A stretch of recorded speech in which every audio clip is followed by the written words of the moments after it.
I love that. And I'm not going to let you go, even though that was a perfect summation, because we put hybrid war in the title. So I need to ask you about hybrid war. It also fascinates me.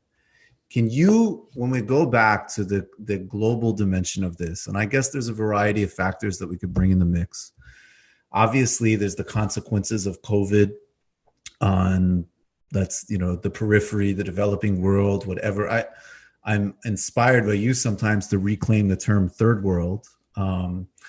And the consequences distributionally and the effects of COVID in a place like Brazil, obviously. And then there's the attempt, whether it's Venezuela to fend for itself from U.S. interference, Iran too, for that matter. I mean, I have much more sympathy ideologically for where Venezuela is coming from, but the geopolitics bear a lot of parallels. And I'm wondering if you could. Is there any room left in today's world for some type of non-aligned world? Is there any type of alternative to the U.S. emerging? And what is this U.S. tactic of hybrid war? It's another term that gets thrown around all over the place now, but you actually have a precise explanation of it. And I do want to say, no need to connect it, but I think this is the type of thing that people need to become increasingly aware of if, as an example, people do continue protesting in the long term or thinking of politics in broader ways. You have to have a sense of these strategies because they will be deployed domestically if they aren't already. Yeah, so, Michael, this is a very long story, yes, but just to put it quickly, war escalates technologically. There was a time when cavalries met or people met with pikes and so on. And the moment you could fly a plane above the front line, that changed the terms of war because you could bomb industrial bases, you could bomb civilians and so on. And you change the character of war. There's always been a part of war which has been information warfare. You'd fly above the front line and you drop leaflets saying, you're going to lose because we're sending. There's always been information war. There's always been economic war. There's always been a multifaceted way in which people have fought. It's never just the pikes. We have God on our side. You are an infidel. That's an information war. But as technology increases and you enter, let's say, a digital landscape where things are, for instance, an electricity grid is managed by a computer which can get hacked. The moment you enter this digital landscape, the sort of degrees of information war, economic war, etc., escalate into a different kind of war. It's a different kind of war entirely.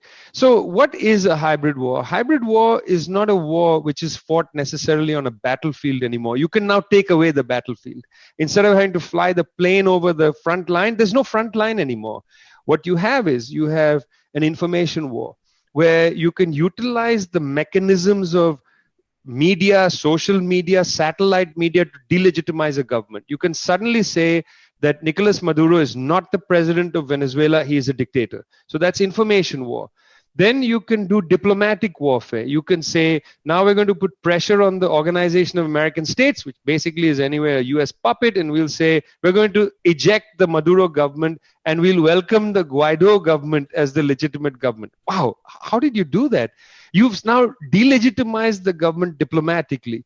Then we're going to say, we're going to cut you off from finances. Even your money in our banks, we won't let you access. We won't let you buy and sell things. Those 5 Iranian oil tankers that came and delivered oil to Venezuela, they didn't come for free. The Venezuelans paid them. It's a normal capitalist transaction, which the United States was blocking.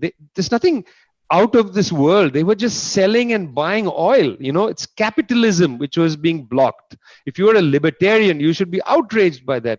So that's an economic war. Then there's sabotage. You can hack into their systems and destroy electricity grids and various things. You can go in and break things. We know these things happen. So it's a range of different kinds of attacks on a country. The so-called sanctions is only one piece of it. And the more of these new techniques you use to suffocate a country, the pressure inside the country rises because the ordinary people will suffer, and the idea is they will then overthrow the government. That's the idea. You'll remember that when the United States pursued a very harsh sanctions policy on Iraq, there was a UN report that said 500,000 children had died. On a particular morning after the report came out, Madeleine Albright, then UN ambassador to the US ambassador to the United Nations, was on Good Morning America or 60 Minutes or one of these shows, and she was asked, there is this UN report that says because of US sanctions, 500,000 Iraqi children have died. Now, Madam Albright could have said many things. One is the report is lying. She didn't say that. She could have said, yes, people are dying, but it's because of Saddam Hussein, not because of US sanctions. She didn't say that. She could have said, I haven't looked at the report yet. We have to study it. She could have said that. She didn't. She said neither of these three things. Instead, she said, it's a price worth paying. She accepted that the United States government had a policy that killed 500,000 Iraqi children. She didn't deny it. She said it's a price worth paying. Later, she said, I regret the way I said it, but she didn't regret what she said. She said 500,000, that's worth it.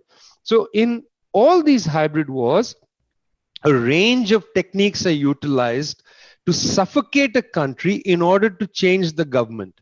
Now, if we have time, I'd like to just go back to say there should be a standard for this. In the United Nations Charter, which was written in 1945, there is an important part called Chapter 6 and Chapter 7. You see, they were coming after the Holocaust, one of the most grotesque events that took place in Europe. I mean, there were Holocausts in the colonies, but this was grotesque. It took place in Europe's industrial scale murder, genocide of people. So what the people who framed the charter said, what happens if a government on its sovereign territory is doing something horrendous to its own people? Well, this is not actually the case with the Holocaust, because in fact, the Nazis had gone into Poland, where they were doing a lot of activities in occupied Poland. Many of the concentration camps, the death camps, were in Poland, not in German territory. But anyway, the point is, in your sovereign territory, if you're doing something horrible to your people, what can the international community do? Under Chapter 6, there are a series of things you can do. You can publicly denounce it, diplomatic pressure. You can have economic sanctions, economic pressure, and so on. That's under Chapter 6. Under Chapter 7, you can use armed force to stop it. But you see, the UN Charter allows you to do these actions under 6 and 7 if you can demonstrate that there's a standard met of genocidal behavior by the government. See, so that's the UN Charter. The standard before you get to hybrid war is genocidal behavior. The United States government has no standard. It's people we don't like. Have they had to prove that the Venezuelan government of Hugo Chavez was conducting genocide against the people? There is no proof of that, and they never even tried it. They just didn't like him. Why? Because he was using oil wealth to help his people. Why did they not like Evo Morales? Not because he's conducting genocide against his people. The opposite. Evo Morales was lifting the standard of living of his people. I mean, in each of these cases, the United States uses the kind of Chapter 6, Chapter 7 techniques in the UN Charter without meeting the standard of the Charter. So they totally violate the spirit of international law in a gangster mafia-ish way, go after people they just don't like. I mean, you don't like Chavez, you want to overthrow him. Well, if you want to overthrow Chavez, why don't you overthrow the kings of Saudi Arabia? I mean, it's a fair question. It's a very fair question. So is this the best framework for understanding in 2020 how the United States engineers this type of war, this attempt to remove somebody, that we could get to a situation where a bank in England could say, you, Venezuelan government, cannot access your own gold because some guy in the parliament has claimed he's president, and that doesn't strike everybody as insane. Let me give you an example of this. Right when the COVID-19 pandemic was coming into the Americas, the first case was actually in Brazil in February. Around that time, to her credit, the head of the IMF announced that there's a new facility. Any country is allowed to apply for funds, any country, and you'll get it. I mean, it's not a problem. So President Maduro of Venezuela, taking the IMF at its word, applied for emergency funding so that they could buy equipment to tackle the COVID-19 problem. Within 2 days, the IMF responded saying, sorry, we can't fund you because there's a problem. Okay. So I called the IMF and I talked to the spokesperson, very nice person, and I'd spoken to him before, and I said, what's the issue here? And he said, well, I'm sending you the statement. So he sent the statement. The statement said that, well, there is a problem because the actual government of Venezuela is contested. It's not clear that it's Mr. Maduro, so he has applied. We don't accept him because there's Guaido, but because we don't have confirmation that it's Guaido and there's uncertainty, we can't give the money. Okay, so I called the IMF back and said, but on your own website, you recognize the finance minister, Mr. Zerpa, of the Maduro government as the finance minister of Venezuela. So on your website, you recognize him as the finance minister. He has signed a paper, he's signed your staff reports and so on. So what's the confusion? Within 24 hours, he disappeared from the website. Interesting. The United Kingdom has recently had a single judge in the UK High Court declare, after the Venezuelan government approached the High Court, that the Bank of England cannot turn over $1.3 billion of gold, which the Venezuelans want to sell to the United Nations Development Program to raise funds for COVID-19. The Venezuelan government doesn't want the gold to be shipped to the Swiss bank.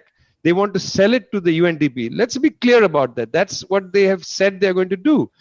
Judge says, sorry, you're not the legitimate government. It's Mr. Guaido. Now, interestingly, in London, the accredited ambassador of Venezuela to the UK government is the ambassador sent by President Maduro.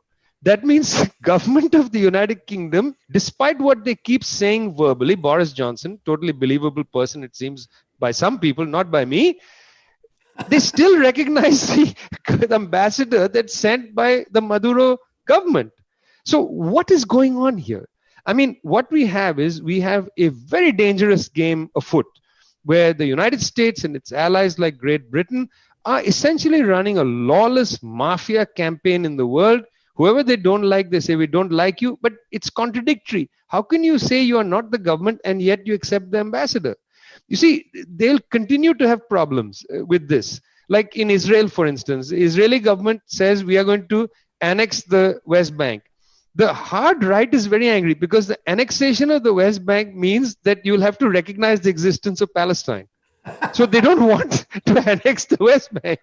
So you see, these are the contradictions that they keep tying themselves into. We are in favor of international law. We are not in favor of mafia annexations of Palestinians or mafia annexation of 1.3 billion Venezuelan money. We are in favor of international law. They are in favor of some sort of mafia order. I'm afraid they scare me. Vijay Prashad, will you join us again soon and talk about Ho Chi Minh? I love coming on your show because it's basically like sitting in your lovely living room, and I'm enjoying seeing it behind you. Anytime you ask me, I'll be back. Thank you so much, Vijay. And you could see, actually, you got the book, a picture of me with Lula and Kali. So, yeah, it's nice. Viva Lula. Viva Lula. Vijay Prashad, Thank you so much. Stay safe. Be well. It's always so good talking to you. Bye.